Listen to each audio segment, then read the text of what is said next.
La réunion avec son Excellence, Monsieur le Président de la République, c'était vraiment pour faire le point sur le partenariat que le Bénin a avec le FMI, un partenariat remarquable, un partenariat unique. Nous sommes là pour accompagner le Bénin. Nous sommes très fiers d'être associés à l'élan de réformes dans lequel le Bénin s'est lancé depuis un certain nombre d'années. Et les fruits, on commence à voir les fruits de ces réformes. Notamment, l'une des questions qu'on a discutées, c'est comment catalyser le potentiel, comment faire en sorte que ce potentiel immense que le Bénin a puisse être réalisé. Et donc, l'un des aspects reliés à ça, c'est la question du capital humain, qui est une question qui tient son Excellence à cœur. Et donc, on a discuté, partagé un peu les expériences internationales sur ces questions. Et nous pensons que les initiatives en cours de préparer la jeunesse béninoise pour les emplois du futur, c'est des initiatives très pertinentes. Et nous sommes prêts à continuer à accompagner le gouvernement dans son élan de réforme. Nous avons également discuté, nous avons fait le point sur la conduite des réformes du cadre macroéconomique au Bénin. Et nous voyons un pays vraiment qui a eu une exécution budgétaire exemplaire. Nous avons un pays qui est rentré en crise dans une position très forte.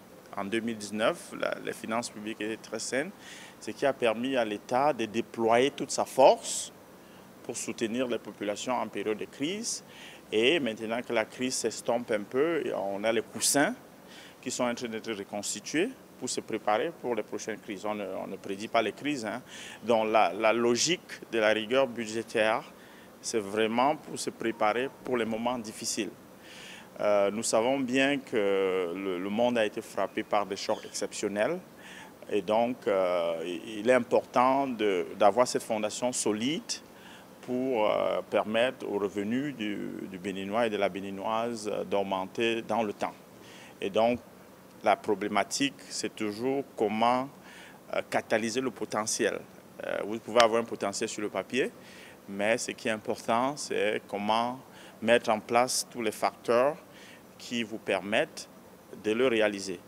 Et dans ce voyage, le gouvernement joue un rôle important, notamment toutes les initiatives en cours en matière d'éducation, comment réformer l'éducation. C'est des initiatives que nous apprécions et qui sont dans la bonne voie. Ce programme en cours, c'est un programme qui a un quantum de financement exceptionnel. C'est le premier de son genre dans la région.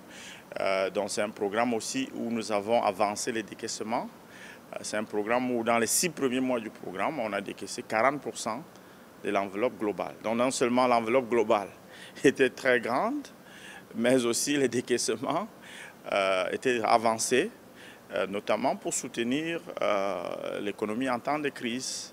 Et donc, au fur et à mesure que les revues sont complétées, comme celle que nous venons d'achever, il y aura 72 millions de dollars qui vont être décaissés. Et les revues précédentes avaient des décaissements plus costauds, parce que l'économie était en situation un peu plus difficile. Et donc, maintenant que le gouvernement est en train de reconstruire les coussins, vous voyez, ça phagocyte d'autres sources de financement. Vous avez les partenaires, les autres partenaires internationaux qui accompagnent le Bénin au-delà de ce qui était prévu initialement. Vous avez l'accès au marché, le Bénin a regagné l'accès aux marchés internationaux, qui est un signe de crédibilité. Juste 3 pays, quand on a vu le Bénin aller sur les marchés, on avait espoir que ça va se généraliser, mais fort malheureusement, il n'y a que 3 pays à date qui ont pu accéder aux marchés internationaux.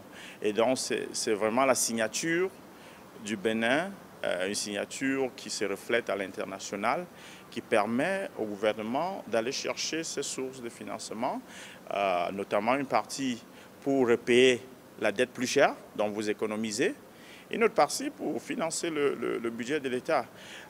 Mais à terme, et c'est ça la clé de voûte du programme d'action du gouvernement, c'est de mobiliser les ressources intérieures. Comment s'assurer que les recettes fiscales sont d'ampleur, parce que c'est la source ultime de financement du budget de l'État.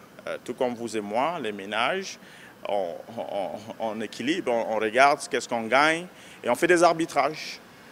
Ce n'est jamais en politique publique de savoir si le bien A est bien pour nous ou pas, c'est juste de savoir si le bien A est mieux que le bien B. Parce qu'il y a toujours des arbitrages qu'il faut faire avec des ressources limitées. Les ressources sont limitées et les besoins sont illimités. Le FMI a toujours été perçu comme cette institution qui fait les ajustements, mais ce n'est pas l'ajustement pour l'ajustement. C'est de rendre ces comptes sains pour pouvoir déployer les coussins lorsqu'on en a besoin. Ce n'est pas plus que ça. C'est comme la fondation d'une maison. Plus la fondation est solide, plus le bâtiment va tenir. Donc c'est ça un peu la quintessence.